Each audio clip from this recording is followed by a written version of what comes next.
Is there anyone in free agency you want the Niners to go out and get? I don't. They have a lot of cap space, and they could create more by restructuring and extending George Kittle and Fred Warner. I mean, I think they got like 60 something million in cap space. They could get up to 80 something million now. A lot of that goes to Purdy and Greenlaw if they want to bring him back, and Hufanga if they want to bring him back. But is there someone that's not on the team that you would like the Niners to go out and target? Zach Wilson. Okay. One. We want competition. We need competition. And then, dude, honestly, like, I honestly kind of think they should bring back, like, obviously sign a guard, right? Like, you have Brandon Scherf, who's up, Zach Martin. They're older, sure, but at least get someone there while we're drafting. I'd be interested in one of those guys. Yeah, you have because they could be like a short-term improvement over Aaron Banks, who might get more money than them because he's younger. And that's what I'm saying. Like, while you're waiting and drafting, because, like, dude, we're not going to fix the entire offensive line this season. Like, that's a great pipe dream, but it's just not going to happen. You need someone to do it now. And so, like, I like that.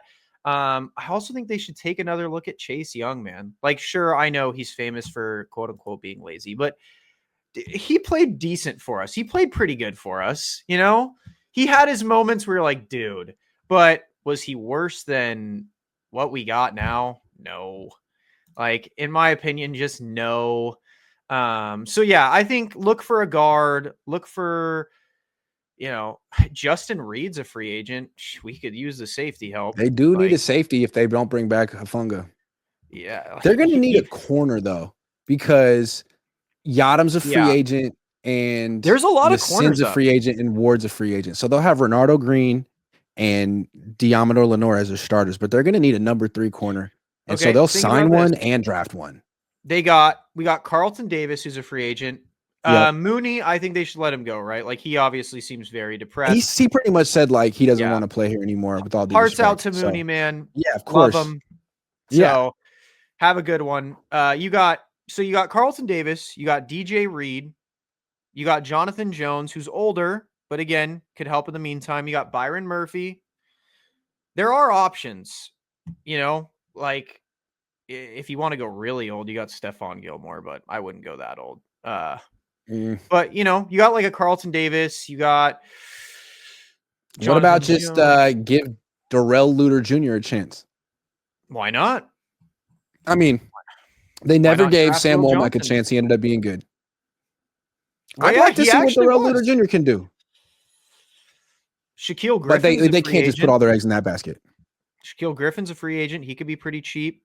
Tre'Davious White's going to be cheap. He's a free agent. Shaquille Griffin's still in the league? Yeah. What team is he on? The Vikings. I haven't heard his name in years. He was with the Seahawks, right? Yeah, he was actually solid for years ago. Yeah. Huh. That's good for him. There's a lot of free agent corners in the league right now. So you could They got to get one. They got to get one. You could get depth. They're available. They're around the league. You can get one of these older guards or both of them.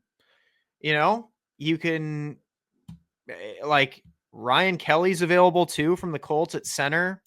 I'd throw a bag at him. Like, I mean, centers can play until they're 37. He's 31. So Ben Barch, everyone's saying like they'll sign him to be the starter.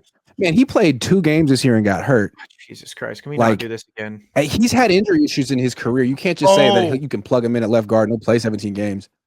I want DJ Jones back on our team. Bring him back. That seems like a no-brainer, right? He fits the culture. He fits the scheme. Him back, he's one of the guys. Yeah. God dang, please. He was great. Back. Yeah. I don't know if they can afford him, but he's a hell of a player. Yeah. Like, I feel like if I was Niners, I'd go bargain bin shopping, man. There's a lot of free agents this year that are solid.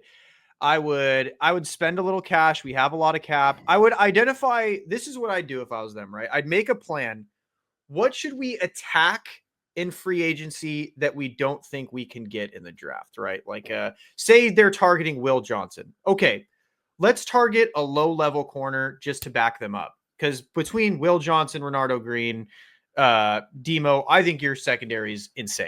So just get like a lower-level, cheaper Shaquille Griffin type dude or Stephon Gilmore on a 1 or 2 year. And then, what do we want to hit in the second round? Okay, well, we want to hit guard. Okay, well, let's get one of the older guards then to like help coach him up. And then the rest, let's go in on free agency, right? Let's get like a Justin Reed and let go of Hufanga. Let's get like DJ Jones. That's where we should throw a lot of our cash, is at defensive tackle. Something like that. Like, I feel like you need to identify the areas in which you don't think you'll be able to fix early on, which is first, second round.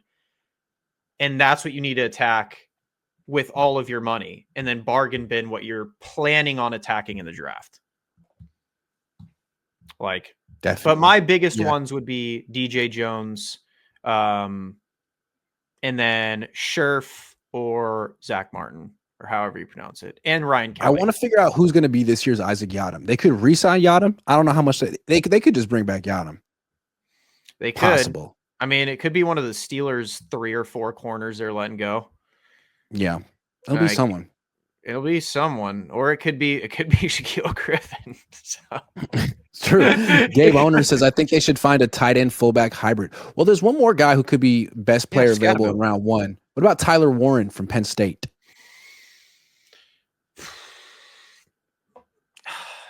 I feel like if he's like, okay, this is what I mean. Like, so I'm going to kind of be hypocritical on my best available. I feel like we have so many holes that looking for George's successor is just, they've drafted so bad up until this point. I don't know. Can you afford to use that first round pick? One thing I'd like about this move is I feel like it would signal the end of the Juszczyk era, and it would mean that they would have to actually embrace like a 2 tight end offense, which would be pretty cool to me. This guy caught 100 passes this year. Yeah, I mean, or you could stick with Juszczyk and his 19 catches a year, if that.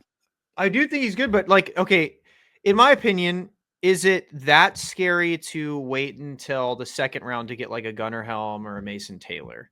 Like, is it? Do you expect me to sit here and pretend like I know who those people are? Do you expect me? I don't know. Gunnar is like, I respect that you do. He's the Texas tight end who's actually solid. Like, I think he's pretty good. He's solid. Okay. He's like a knockoff Tyler Warren. Let's just call him that. He's like a Walmart Tyler Warren. But do I think he's like bad enough? Like, again, I am really high on like a Will Johnson. Like if Will Johnson's drafted, Abdul Carter's drafted, and the best 2 D tackles are drafted, and the best guard is drafted, and the second guard is just such a fall off that his grades like second day 2, then yeah, sure, take Tyler Warren. But with all the needs we have, like, do I think we're going to fill all of them to the point where Tyler Warren's the best pick? Not necessarily.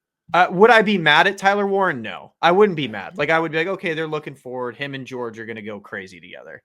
Especially learning from George, I think could be so valuable for him.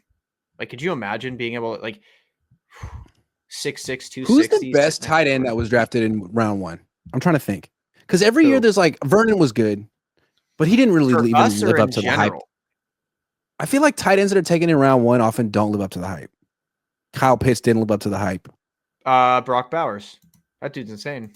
Brock Bowers did live up to the hype. Hence why this guy's getting love right now, because Brock Bowers just killed it. Yeah, he's kind of important to remember, Brock Bowers. But besides Brock Bowers, let's see. Kelsey was like 3rd or 4th.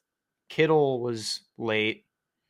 I'm just thinking best. Does it scare you that the dude was at Penn State for 5 years, and before this year he had 49 catches total in 4 years? I don't like old seniors. I don't like 4th, 5th year seniors. I'm not a huge. I mean, he had 100 catches as a 5th year senior.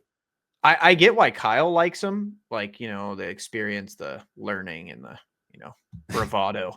But I like the younger guys, man. Like, I don't know. Like, Jackson Dart is a 4th year senior, but I think he needed to be like Brock Bowers and Ladd McConkey were tearing up the SEC as freshmen. Yeah.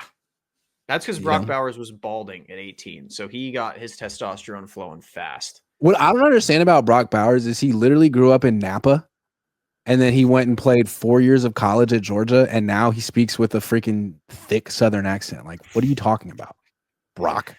It's from being from Georgia right there. You're from Napa.